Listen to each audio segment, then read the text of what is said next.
Sorry. I'm sorry I call those children slimy chimps. My mother would be ashamed of me. Julia. Like the Spit Pebble children, Julia is a child, but that, after all, is not her fault. When her father, George, cleans the mall each night, Julia sits by my domain. She can sit anywhere she wants, by the carousel, in the empty food court, on the bleachers coated in sawdust, but I am not bragging when I say that she always chooses to sit with me. I think it's because we both love to draw. Sarah, Julia's mother, used to help clean the mall, but when she got sick and grew pale and stooped, Sarah stopped coming. Every night Julia offered to help George, and every night he says firmly, "Homework, Julia, the floors will just get dirty again."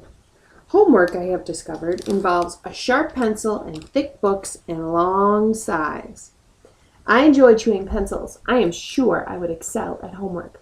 Sometimes Julia dozes off, and sometimes she reads her books, but mostly she draws pictures and talks about her day. I don't know why people talk to me, but they often do. Perhaps it's because they think I can't understand them, or perhaps it's because I can't talk back. Julia likes science and art. Julia doesn't like Lila Burpee, who teases her because her clothes are old, and she does like Dijon Williams, who teases her too, but in a nice way, and she would like to be a famous artist when she grows up. Sometimes Julia draws me. I am an elegant fellow in her pictures, with my silver back gleaming like a moon on moss. I never look angry the way I do on the fading billboard by the highway. I always look a bit sad, though. Drawing Bob. I love Julia's pictures of Bob. She draws him flying across the page, a blur of feet and fur. She draws him motionless, peeking out from behind a trash can or the soft hill of my belly. Sometimes in her drawings, Julia gives Bob's wings or a lion's mane. Once she gave him a tortoise's shell. But the best thing she ever gave him wasn't a drawing. Julia gave Bob his name. For a long time, no one knew what to call Bob. Now and then, a mall worker would try to approach him with a tidbit. "Here, doggy," they'd call, holding out a French fry.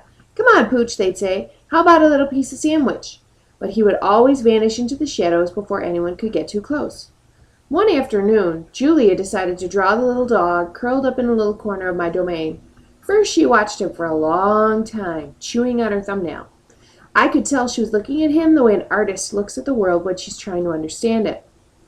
Finally, she grabbed her pencil and set to work. When she was finished, she held up the page. There he was, the tiny, big-eared dog. He was smart and cunning, but his gaze was wistful. Under the picture were 3 bold, confident marks circled in black. I was pretty certain it was a word, even though I couldn't read it. Julia's father peered over her shoulder. "That's him exactly," he nodded. He pointed to the circled marks. "I didn't realize his name was Bob." "Me either," said Julia, and she smiled.